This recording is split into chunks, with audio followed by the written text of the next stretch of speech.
उसने भी कहा कि यार अब जो पॉपुलैरिटी थी ना आपकी, अब आप कोई वो नहीं रही।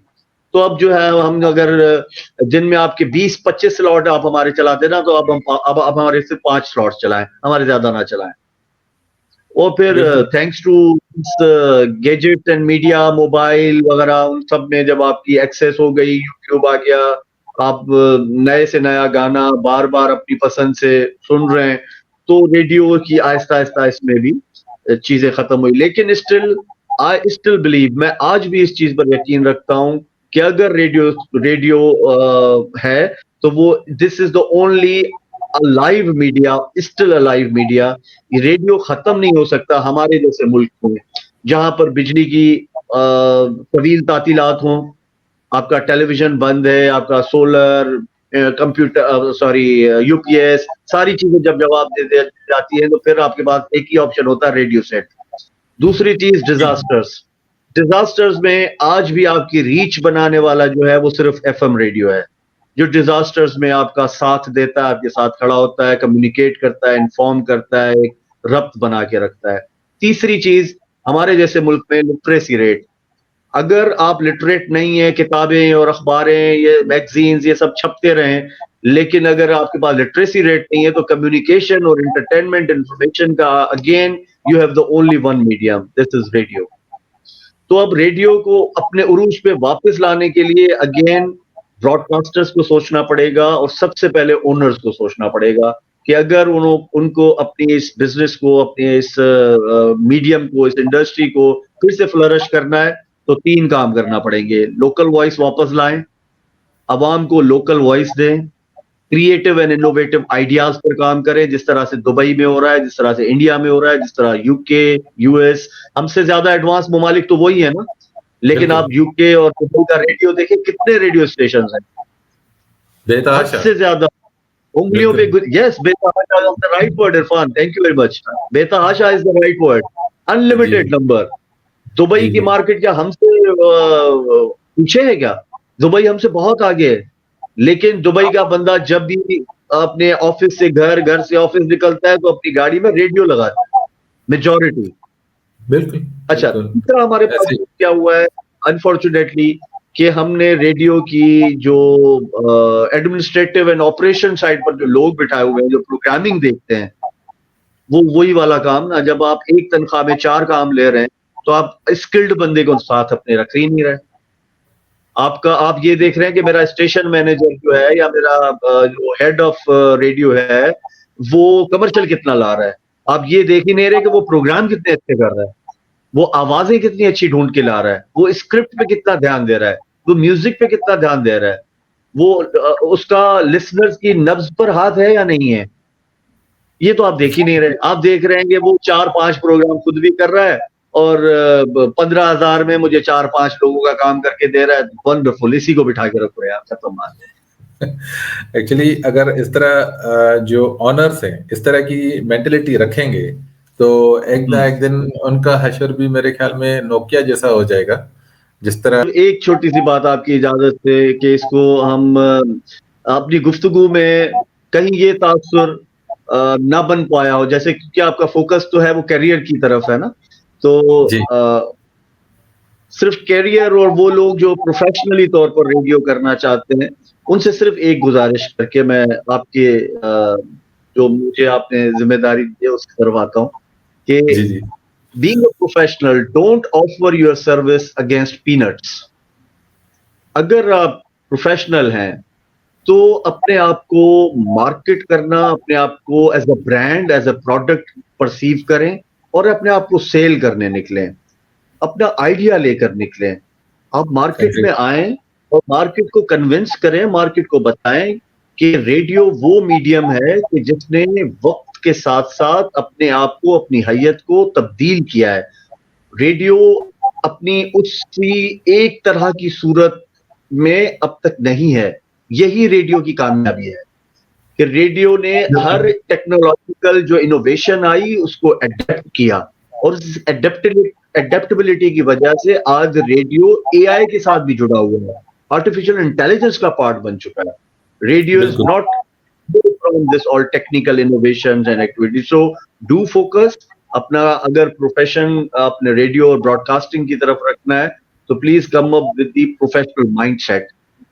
सिर्फ़ जी, इस शौक में, क्योंकि हम एज़ अ एचआर जब बैठ रहे होते हैं इरफ़ान, तो बहुत सारे आज भी लोग आते हैं जो कहते हैं, "सर बस एक प्रोग्राम का मौका दे दें, एक चांस दे दें, एक प्रोग्राम हमें करना है बस वो फ्री फ्री भले आप हमें पैसे ना दें, ये ना करें वो।" अच्छा, जैसे रेडियो स्टेशन जिसके साथ मेरा वास्ता है, वो तो ट्रेनिंग रेडियो है, वो लर्निंग रेडियो है, एजुकेशनल रेडियो है, वहाँ पर तो हम स्टूडेंट्स के साथ इसी एक्सचेंज में हैं। लेकिन मेरा जीएएफएम रेडियो नेटवर्क के साथ भी ताल्लुक है। मैं दूसरे और रेडियो स्टेशंस जिनकी, क्योंकि पाबंद हूँ नाम नहीं ले सकता, जी, उनके एचआर के मामलात और सारी चीज़ों पर भी उनकी रिक्वेस्ट पर उनका साथ देता हूँ और बैठता हूँ उनके साथ। तो जब भी कोई ऐसा शख्स आता है ना जो कहता है कि बस एक प्रोग्राम दे दें और आप भले मुझे पेमेंट ना दें, मैं उसे फ़ौरन वहीं रोकता हूँ कि यार ये बात अभी की है, ये फिर मत करना। आप जैसे ही लोगों को तो ओनर ढूँढ रहा है कि जो फ्री फंड में मुझे मिल जाएँ। Don't offer your services for free fund. Yes, at yes, least आप अपने टाइम का, अपने काम का ज़रूर मुआवज़ा तो सामने रखें, फिर अगले को बोलने दें कि वो आपके लिए क्या सोचता है या वो आपके लिए क्या कह रहा है। आप खुद तो प्लेट में अपने ना सजा के दे दें ना चीज़ें। इसी तरह से ये प्रोफ़ेशनलिज़्म हमारा मर जाता है। दूसरी चीज़ ये है कि तमाम वो हमारे सुनने वाले जो मीडिया में डिग्री कर रहे हैं, वो बीएस मीडिया या MS media, MSc media, PhD तक अगर मीडिया में जा रहे हैं, तो मेरी उनसे एक गुज़ारिश ज़रूर है कि आजकल के इस दौर की जो अम, अ, भेड़-चाल है, जिस हम स्पीड से एक-दूसरे को बस देखा-देखी जो आगे बढ़ रहे हैं और जा रहे हैं, एक जी, खबर हमें जो है वो खुश कर देती है और एक ही खबर हमें डिमोटिवेट कर देती है। डोंट डू दिस बिल्कुल, प्लीज़। मसला ये है कि इस वक़्त हम जिस तरह के सिनेरियो में ज़िंदा हैं इरफ़ान, पाकिस्तान का स्पेसिफ़िकली जो सिनेरियो बना हुआ है, यहाँ पर तक़सीम दर तक़सीम दर तक़सीम दर तक़सीम हो चुकी हैं चीज़ें। आप जेनेरिक कोई भी एक फ़ॉर्मूला लेकर पूरी पाकिस्तान पर वो इम्प्लीमेंट नहीं कर सकते। प्रोविंशियल बिल मामलात अलग हैं, इलाकाई मामलात अलग हैं, नेशनल लेवल के मामलात अलग हैं, पढ़े-लिखे लोगों के मामलात अलग हैं। ब दूसरी जो सोशल क्लासेस अगर हम इकोनॉमिकल क्लासेस में डिवाइड कर देते हैं, हर किसी के मामलात अलग हैं। आप जेनेरिक कोई भी आइडिया लेकर कि क्यों तो फलाँ रेडियो स्टेशन फेल हो गया तो मेरा भी फेल होगा, ऐसा नहीं हो सकता, ऐसा नहीं है। इस वक़्त भी पैमरा में 10 से ज़ायद जो है वो रिक्वेस्ट मौजूद हैं। तमाम कमर्शियल रेडियो स्टेशंस नया रेडियो स्टेशन खोलने के लिए पैमरा में लाइसेंस के लिए रिक्वेस्ट मौजूद हैं कि हमें नया लाइसेंस चाहिए। इसका मतलब है डोमेन इस पर अवेलेबल है ना स्टिल। लोग रेडियो बिल्कुल, अभी भी सुनना और वो लाइसेंस एक्वायर क्यों करना चाह रहे हैं? वो देख रहे हैं अभी भी स्पेस है अवेलेबल। तो डिमोटिवेट होने की ज़रूरत नहीं है। अपनी इंस्पिरेशन और अपना मोटिवेशन उन लोगों को बनाएँ कि जिन्होंने इस स्ट्रगल के साथ काम किया है कि दे आर डूइंग वंडर्स। और जो इंटरनेशनल मार्केट में जो काम चल रहा है, उससे अपने आप को लाइन अप करने की कोशिश करें तो यू आर देयर। मुकाबला सख्त है, यकीनन सख्त है और वो सिर्फ़ मीडिया में नहीं, हर फ़ील्ड में है। If you are genuinely made for radio, made for media, तो आप ज़रूर अपना कमाल उसमें और वंडर्स दिखाएँगे। जी, सिंधी में हिकिड़ो मूं ग़ज़ल लिखियो हुयो, अलविदाई पार्टी वारो ज़मानो यादि अची वियो आहे। त उहो ग़ज़ल तव्हांजे लाइ पेशो ख़िदमत आहे, जेको शाइरीअ जी, जा ॿ लफ़्ज़ तव्हां ख़ारिज कई आहे। अर्ज़ु कयुमि त विछड़ी वेंदे ईअं न चओ, विछड़ी वेंदे ईअं न चओ, विसरी वेंदे ईअं न चओ। हाँ, वारीअ वांगे ज़ुरड़ो ज़रड़ो, वारीअ वांगे ज़रड़ो ज़रड़ो, विखरी वेंदे ईअं न चओ। कैंपस वांगुरु दिलि जा दर भी, कैंपस वांगुरु दिलि जा दर भी, उकरी वेंदे ईअं न चओ। ऐं मुंहुं में साकी साह जियां, मुंहुं में साकी साह जियां निकिरी वेंदे ईअं न चओ। विछड़ी वेंदे ईअं न चओ, विसरी वेंदे ईअं न चओ। ये अच्छा, ज़बरदस्त, वेल डन, वेल डन। वो ॾाढो जी, ज़बरदस्त, बेहतरीन। अच्छा साकिब, मैं आपसे एक ये सवाल पूछूँगा कि इस फील्ड में, मीडिया में क जी। किस डिपार्टमेंट से लोग अप्लाई कर सकते हैं? और किन डिपार्टमेंट का स्कोप रेडियो से रिलेटेड है, या किन लोगों को, किन स्टूडेंट्स को किस डिपार्टमेंट से जिनका ताल्लुक हो उनको जॉब मिल सकती है यहाँ पर, या आपका फोकस क्या होता है कि किस में डिग्री होनी चाहिए मीडिया में आने के लिए? अच्छा, क्योंकि इस सवाल का ताल्लुक है एफएम रेडियो के स्ट्रक्चर से, तो थोड़ा-सा लुबे-लुबाब क्विकली, क्योंकि रेडियो स्टेशन भी एक ऑफिस की तरह भी काम करता है, प्रोग्रामिंग और प्रोडक्शन का काम भी वहाँ पर होता है। ऑफिस का सिनेरियो है तो यकीनन वहाँ पर ऑपरेशंस भी हैं, सेल्स एंड मार्केटिंग भी है, फाइनेंस का काम भी है, एचआर का काम भी है। तो ये तमाम वो जो काम है, इनसे रिलेटेड जो जितनी प्रोग्राम्स मार्केट में अवेलेबल हैं, वो सब इसके लिए अप्लाई कर सकते हैं। यानी MBA finance, MBA marketing and sales, आपके मैस कॉम के लोग, आपके कॉमर्स के लोग, ये सारे इस प्रोग्राम्स का हिस्सा या इन पोजीशंस के लिए एक्वायर किए जाते हैं। दूसरी साइड जो प्रोडक्शन और टेक्निकल साइड की है, उसमें ज्यादातर इलेक्ट्रॉनिक्स और आपकी पीई से, वो कंप्यूटर से रिलेटेड जितने भी डोमेन्स और डिपार्टमेंट्स हैं, जिनको सॉफ्टवेयर और हार्डवेयर ऑपरेशंस का पता हो, यानी वो इंटरनेट की साइड भी और ऑडियो वीडियो एडिटिंग की साइड भी देख सकते हो।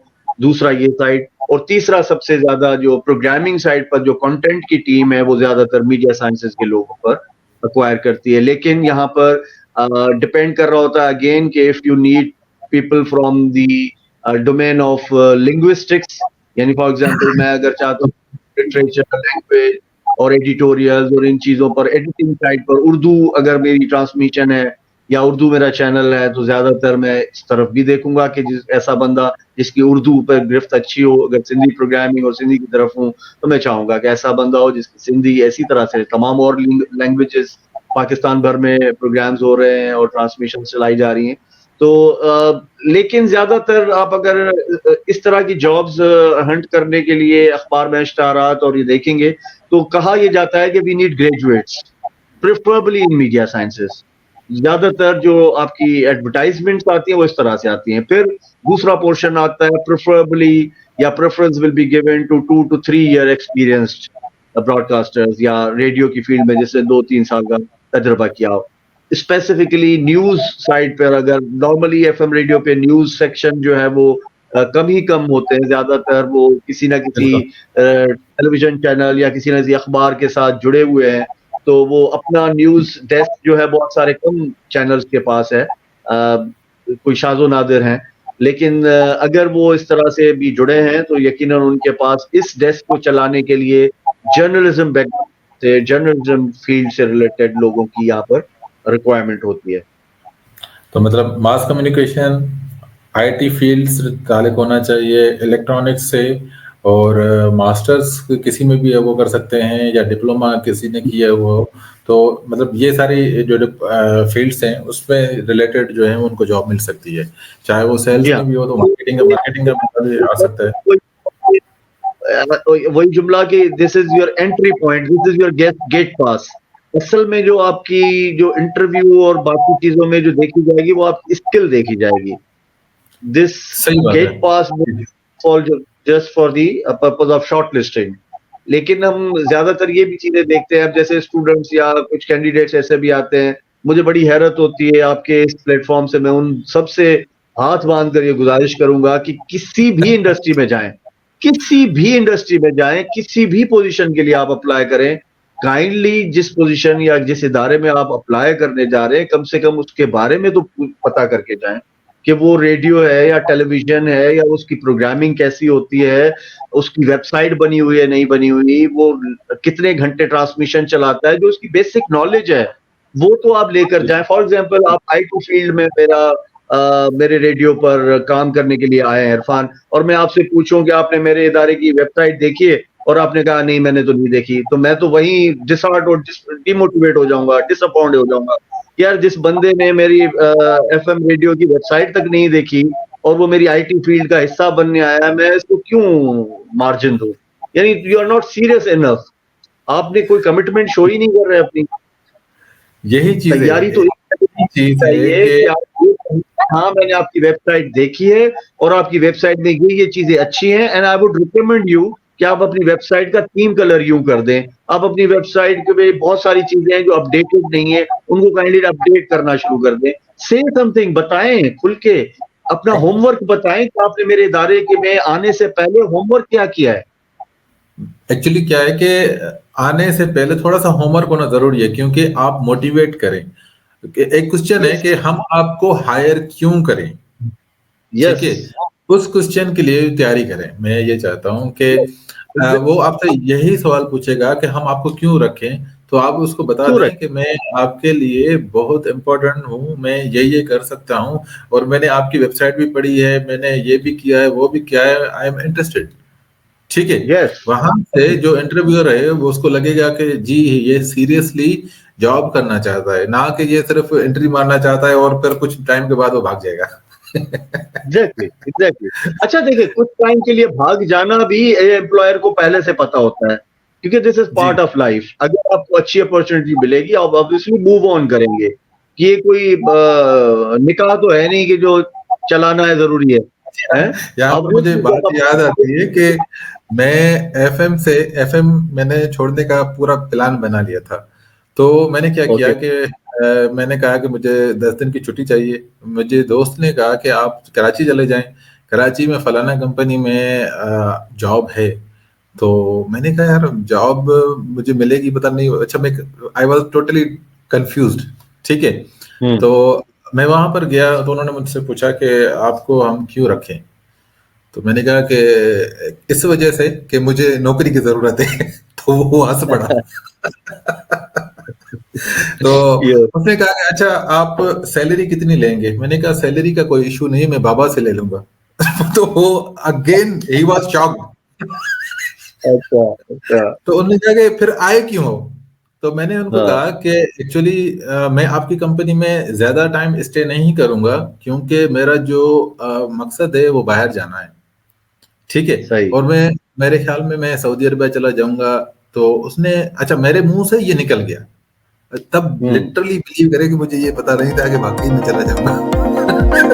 अच्छा।